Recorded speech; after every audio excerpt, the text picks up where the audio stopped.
Muito bom dia a todos os amigos aqui da Leandro Stormer, eu sou o Thiago Pizzi. A gente está iniciando agora o bate-papo de abertura desta segunda-feira, dia 16 de novembro de 2015. Então, como de costume, a gente inicia dando uma olhadinha em como foi o fechamento na sexta-feira, como está se desenhando a abertura da segunda-feira para o índice Bovespa, para o dólar, para o mercado americano, e com isso traçar um panorama do que a gente pode esperar para o pregão de hoje.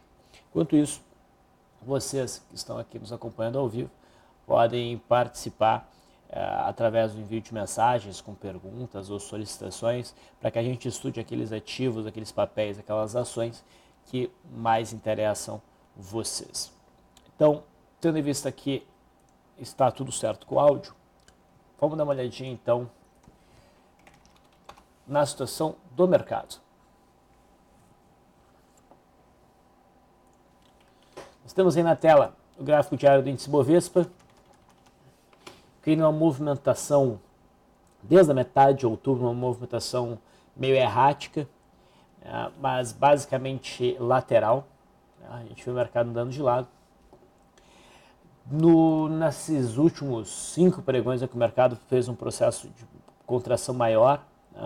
A gente bateu nesse fundinho, a gente fez um movimento curto de alta, a gente viu entrada de pressão vendedora, que poderia nos levar então novamente ao teste da zona de suporte de curto prazo mais importante, por volta ali dos 45.600 pontos. Aqui a gente tem um suporte importante, o mercado está em teoria direcionado para esse patamar.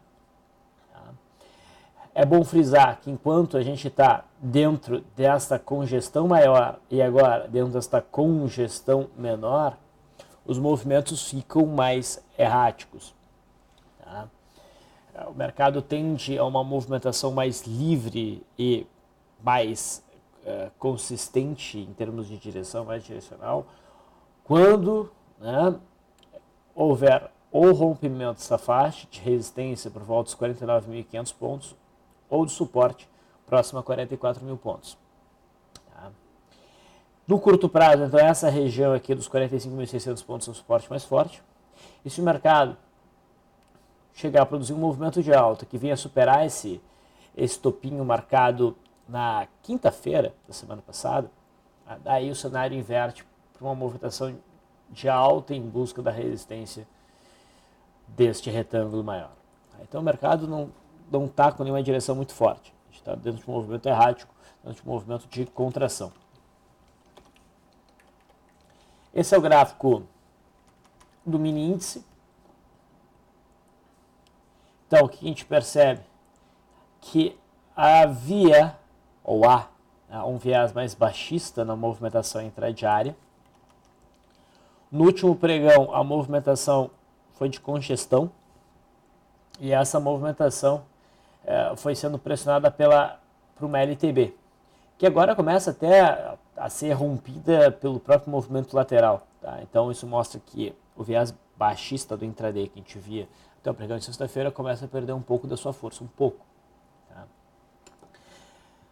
O mais importante é a gente ficar atento ao suporte, que é representado pela mínima de sexta-feira, entre 46.740 e 46.650.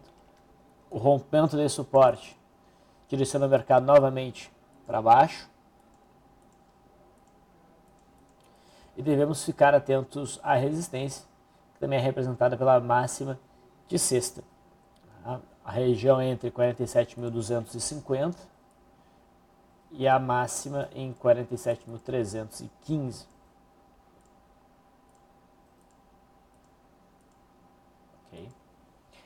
A movimentação que a gente tem nesse iniciozinho de pregão é morna.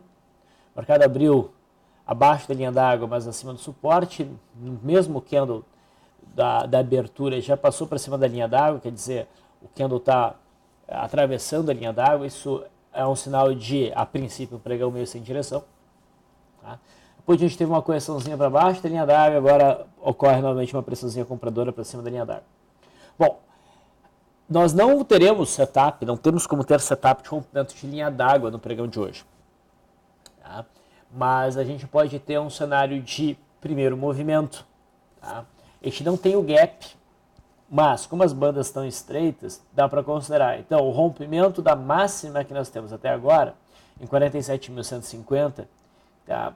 Encaixaria nosso mercado num movimento, num setup de primeiro movimento. Só que, de novo, como vem acontecendo com frequência nos últimos pregões, essa é uma formação que está dentro de uma congestão. Então, isso não é um cenário tão propício a um movimento amplo, forte, como se a gente estivesse já dentro de uma tendência de alta, sem resistências significativas à frente.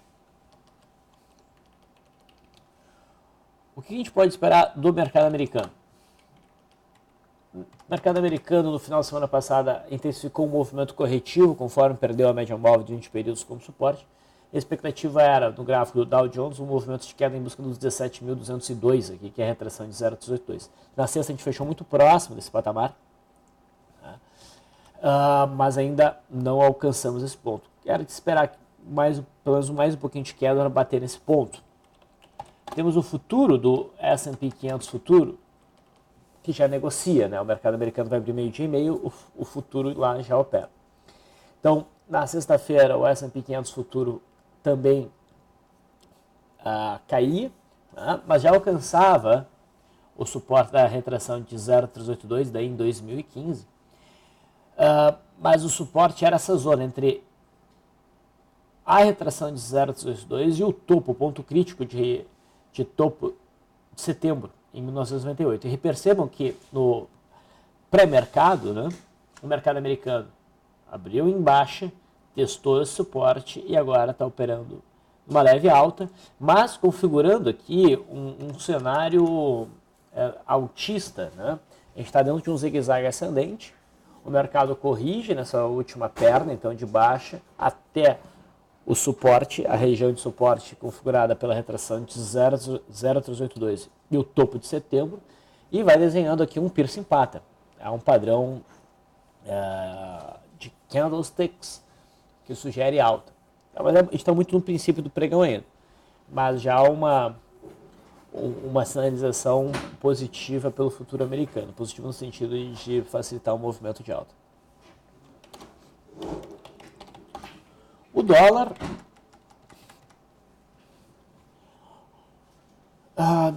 desde o início de outubro, vem num movimento lateral, desenhando suporte por volta dos 3.772 e resistência por volta dos 3.979. Na sexta, o dólar ensinou uma entrada de pressão compradora um pouco mais forte, que poderia levar essa resistência, essa congestão menor. Mas nada muito significativo, nada que motivasse operações. A movimentação de hoje é de leve queda, mas a gente pode dizer que é neutra em termos técnicos de para onde isso pode levar os preços. O dólar também fica mais exposto a movimentos erráticos enquanto opera dentro desta congestão. No intraday, na sexta-feira, o dólar tinha conseguido fazer um movimento de alta e trouxe os preços então até o topo do dia 6, que no curto prazo, no intraday, era a resistência mais significativa. E a movimentação que a gente está tendo hoje sugere que essa estrutura, o topo do dia 6, por enquanto está sendo respeitado. O mercado abriu em cima do fechamento de sexta, tentou um movimento de alta, não conseguiu, deixou uma sombra superior e agora passa com mais vigor para baixo da linha d'água. A gente pode agora ajustar essa resistência talvez para cá, para ficar um pouco mais claro.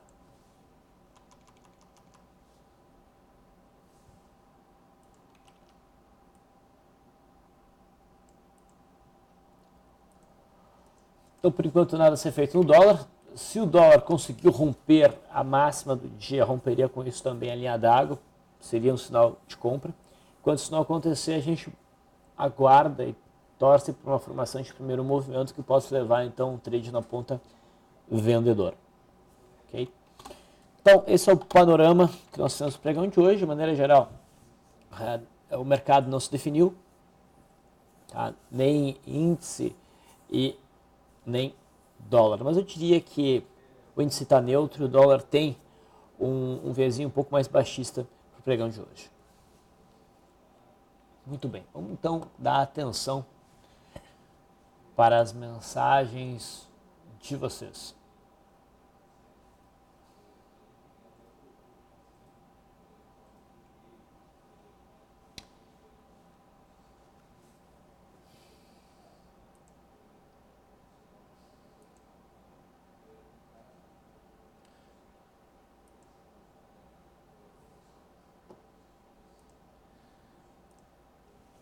Vamos lá, já que a gente está no dólar, o Cabrito aqui no LS Live pergunta, Visi, o WDOZ15 está dando venda por primeiro movimento? Não, tá? Vamos pegar aqui o gráfico intradiário.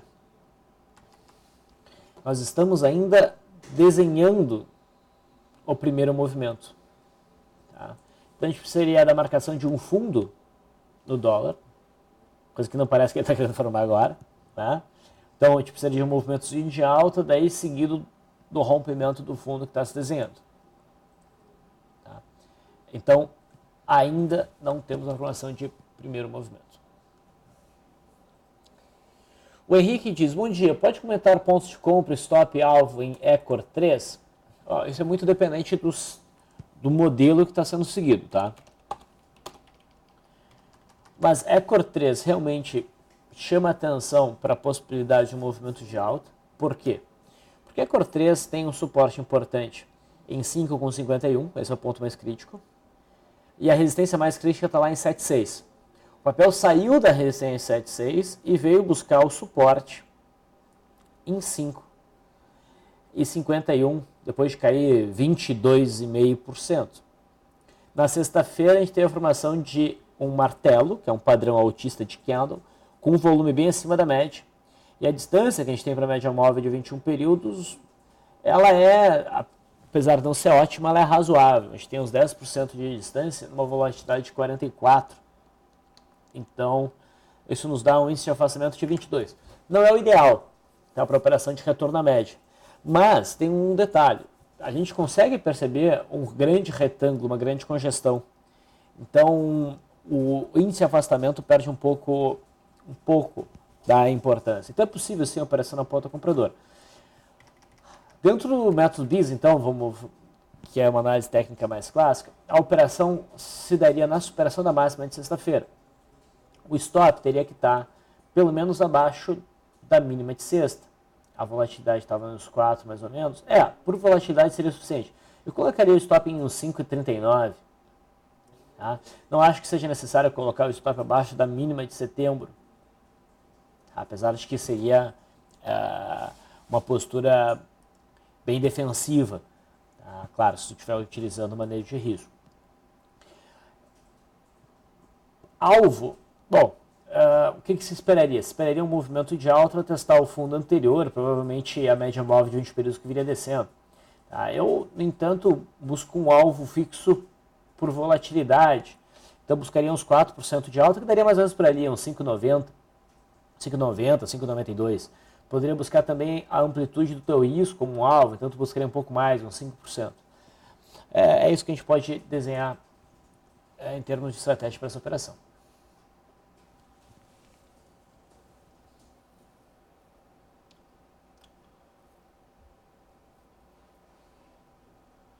O Roger pede para a gente falar sobre o dólar e Brasil Foods. O dólar a gente já falou. Brasil Foods, a gente pode dar uma olhada. Brasil Foods sofreu bastante da metade de outubro em diante. Na verdade, vem sofrendo desde a marcação do topo no início de outubro. Tá? Teve uma queda bem expressiva, que rompeu suportes importantes. O primeiro suporte em 63,50, o segundo suporte em 59,50 e o último suporte por volta aqui dos 55,50. Esse último suporte em 55,50 foi rompido, mas os preços voltaram para cima desse suporte. Mas não configuraram ainda um cenário lá muito amigável para uma operação de retorno à média. Tá? Do ponto de vista de swing trade gráfico diário, eu não vejo uma entrada segura aqui. É possível que o papel se recupere em busca da média móvel de 20 períodos? É possível sim. em especial se o mercado como um todo engrenar uma alta. Tá? Mas no momento a gente não tem as características legais para uma operação de retorno médio, que seria o mercado fazendo um movimento mais íngreme, né, mais candle atrás de candle, não fazendo movimentos laterais como a gente está fazendo aqui e agora aqui. A gente queria um movimento mais reto de queda, com os preços saindo para fora da banda de Bollinger, fazendo um candle de reversão. Os preços entraram para dentro da banda de Bollinger e vem fazendo um movimento lateral, que não é muito bom para esse tipo de operação. Do ponto de vista de gráfico diário não está legal. Mas é possível esse movimento. O que eu faria? Eu ficaria e vou ficar atento em Brasil Foods a algum sinal consistente no intraday que possa permitir alguma operação de compra nesse caso. Tá? Mas se oferecer uma operação de venda, a gente faz igual. Tá? Mas a gente conseguisse achar um day trade, tá? Na ponta compradora, a gente fizesse essa operação e o papel fluísse legal e conseguisse no gráfico diário vir acima dessa máxima formada na quinta-feira, fica mais claro um movimento de alta. Daí a gente já está dentro da posição, daria para a gente carregar a posição com stop intraday. Tá. A gente não tem uma entrada de swing trade fácil aí, por isso que eu estou mencionando o intraday. No gráfico semanal, no entanto, se tu optar por fazer a operação nesse prazo, tá, o Brasil Foods ficou interessante. Tá? A gente teve uma correção forte que trouxe os preços ao teste dessa região aqui, dos 55,50. Dá para ver como uma resistência no gráfico semanal. Tá? Tem a base dessa barra elefante aqui. Então a gente poderia dizer que a gente tem boas chances de estar dentro de uma grande congestão. A gente teve a marcação de um martelo fora da banda de Bollinger no gráfico semanal. Então a superação da máxima da semana passada poderia ser um gatilho se tu opera no gráfico semanal.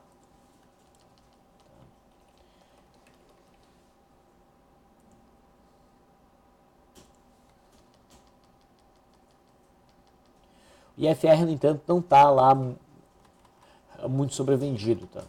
Então o IFR não coopera muito para essa operação.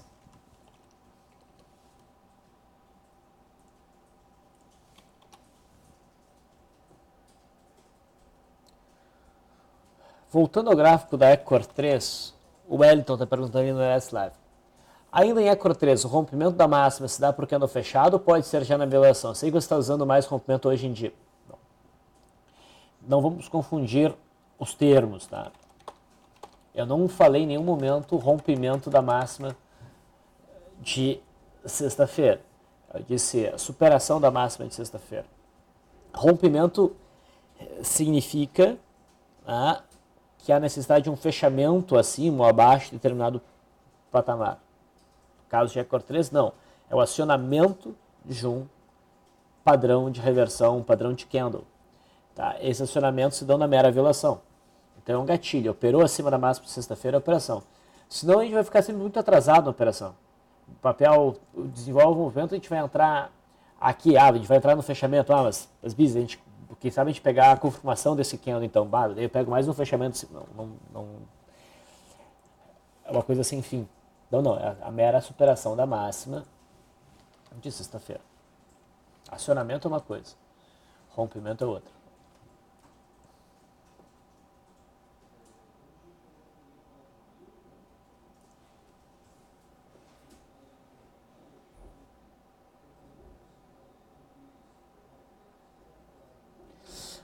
Pacheco diz, Bizi, poderia avaliar uma entrada agora na BRML3 pela superação da máxima de sexta? Gosta dessa operação? Quais os pontos stop e alvo pelos seus critérios?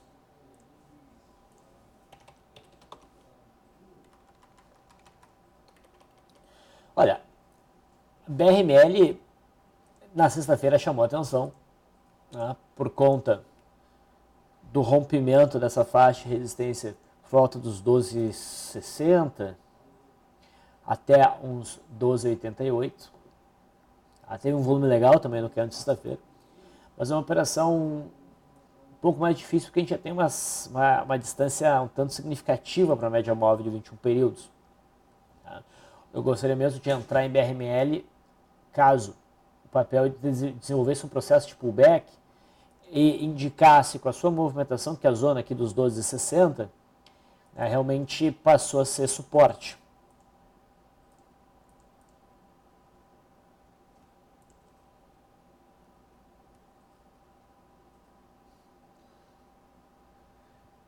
Então, não me anima tanto assim, mas é possível, eu entendo a operação.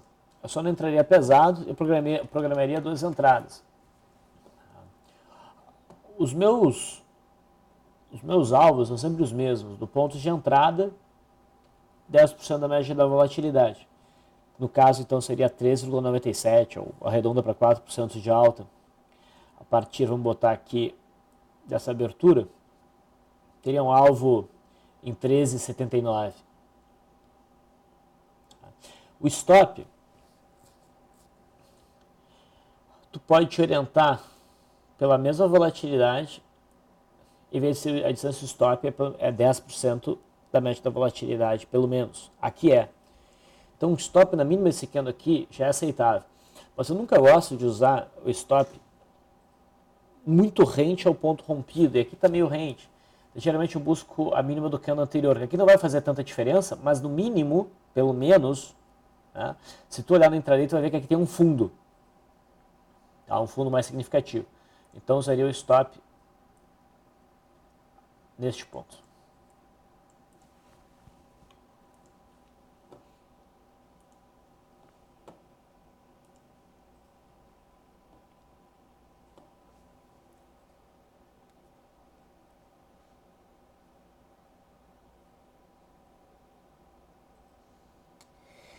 Diógenes ali perguntou antes. Vale compra pelo método Leandro na confirmação do rompimento da máxima de hoje? Bom, método Leandro, a gente está falando do mini índice, né? No método Leandro, o trade não tem uma confirmação do rompimento da máxima. Isso não existe no método Leandro. O que existe, nesse caso, seria o rompimento de um primeiro movimento, que se daria um fechamento 15 pontos acima da máxima atual do mini índice. A máxima está em 47,145, então um fechamento a 47,160 ou mais significaria compra pelo método Leandro. No método Leandro, aplicado ao mini índice, não há subjetividade, não há, o que eu quero dizer, não há espaço para ser discricionário, no sentido de, essa operação eu vou fazer ou essa eu não vou fazer. A gente faz todas.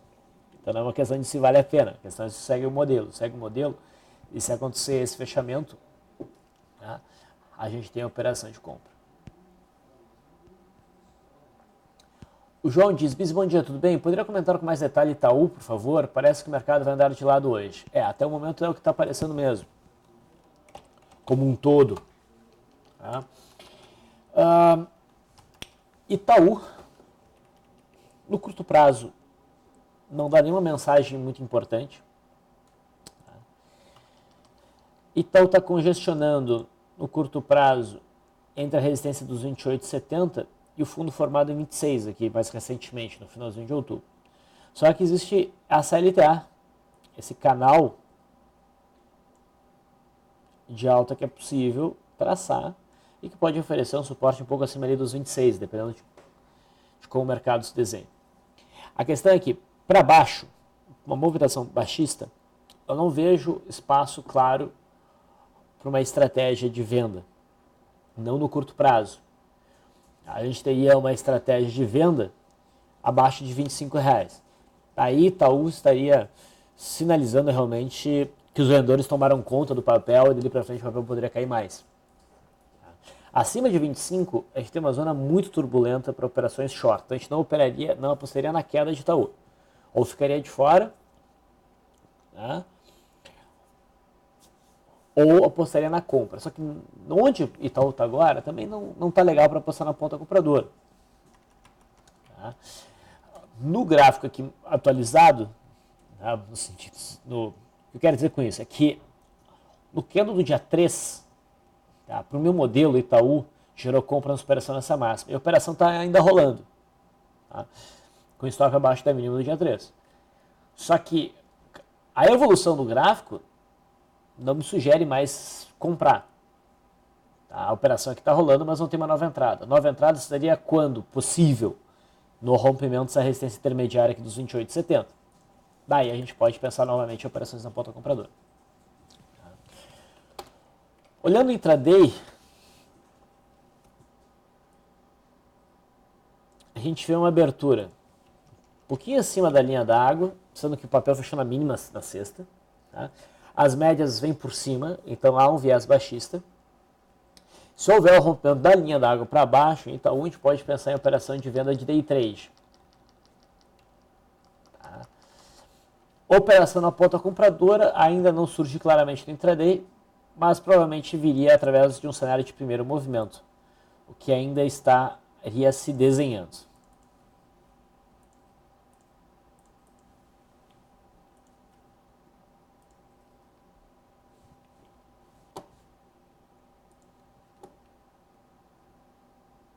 Ok?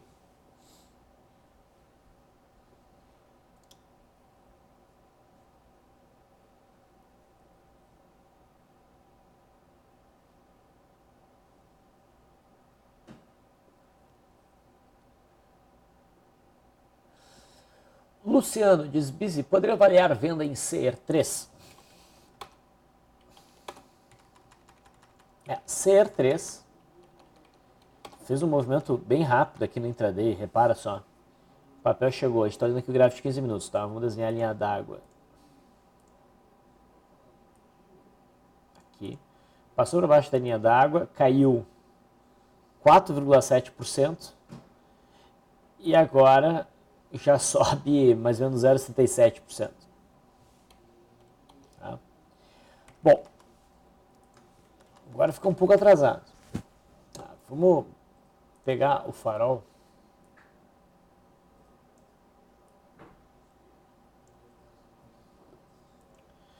O farol de sexta-feira dizia que para hoje, dia 16, CER3 chamava atenção para uma venda dada pelo setup de gap de fuga.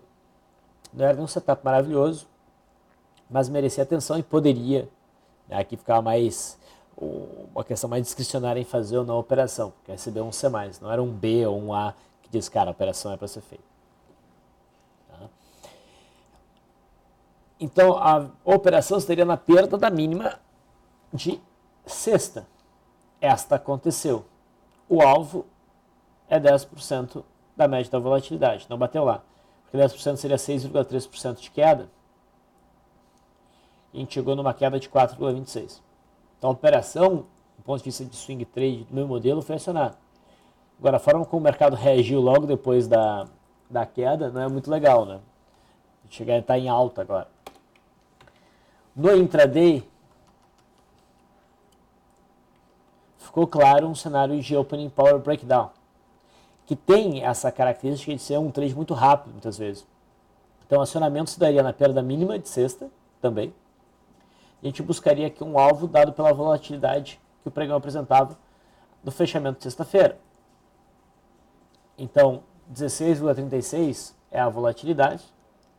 No intraday do método BISE é 20% da média da volatilidade que a gente usa como alvo, então 13,27% abaixo do acionamento. A gente mata a operação e essa operação teria tido sucesso. Quem não encerrou a operação e fez essa operação agora, corre o risco de ser estopado no prejuízo. O stop acima. O stop é a partir de 8,44, provavelmente.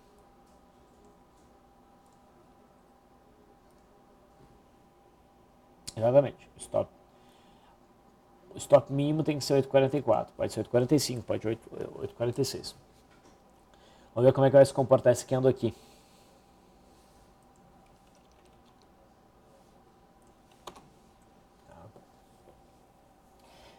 Pergunta, Bici, tu venderia agora? Se eu não fiz uma operação, eu venderia agora? Não, só venderia se eu conseguisse perceber no intraday o mercado demonstrando fraqueza aqui e voltando a cair. Daria para cogitar essa operação novamente.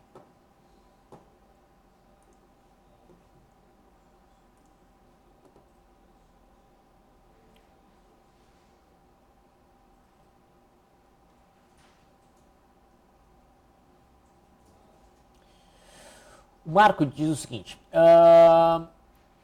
Pelo método Leandro, no mini índice já está configurado um dia Search Destroy, fechamentos sucessivos acima e abaixo da linha d'água. Eu suponho que tem razão mesmo. Tá? O mercado veio para cima da linha d'água, veio para baixo, veio para cima. No primeiro candle isso é desculpável, né? É desculpável, mas realmente, isso está certo, a partir do momento que a gente passa para baixo, passa para cima, o cenário fica ruim. Se a linha d'água tivesse aqui, tá? Daí não estaria configurado um dia Search and Destroy e a operação no rompimento dessa máxima seria permitida. Então, visto esse comportamento realmente de ir para cima e ir para baixo da linha d'água, não está enquadrado mais uma operação de compra para o primeiro movimento do método Leandro. Na verdade, então a gente não tem nada para operar hoje no mini índice, pelo método Leandro.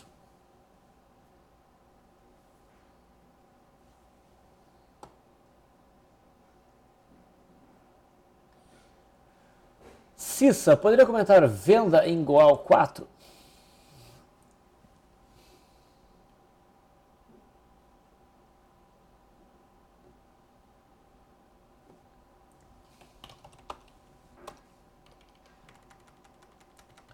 Bom, olhando o gráfico diário aqui de Goal 4, a gente ainda não tem a venda, né? Pelo menos não de uma forma clara. O fundo de agosto ainda vem sendo respeitado na região entre 2,48 e 2,41. Tá? Mas está aqui na beira do precipício. Se igual fechar hoje abaixo da mínima de sexta-feira, a gente tem aí o cenário de venda estabelecido. A Gerdau, pelo meu modelo, conseguiu produzir o rompimento no dia 12, foi com pequena margem, então a gente operaria na confirmação no dia 13, né, na perda mínima então, do dia 12, coisa que também aconteceu. Desde então, Gerdau vem andando de forma indefinida, mas abaixo do ponto crítico de suporte, o que pode configurar aí só um respiro, um pullback, para depois o mercado acelerar para baixo. A Goal, que tem correlação com a Gerdau, né, ainda não rompeu. A gente fica atento. No intraday, Goal não tem nenhuma configuração muito clara no pregão de hoje para trade. E na verdade, nem tem também Gerdau. Tá? Não vejo nada ser feito aí. Muito bem. Então, deu para responder algumas perguntas. Mas, infelizmente, o horário, já são 10h42, o horário pede para que a gente finalize o bate-papo por aqui. Logo mais, a gente vai seguir à disposição para responder dúvidas sobre a situação gráfica dos papéis, sobre eventuais operações. No LS Live, canal de transmissão fechado para clientes Leandro Stormer, né? Quem opera na XP, assessorado pela Leandro Stormer, agentes autônomos. Aos demais, eu deixo um abraço, espero vê-los no comentário de fechamento hoje, a partir das 5 horas da tarde. E aos nossos clientes, até daqui a pouquinho ali na LS Live.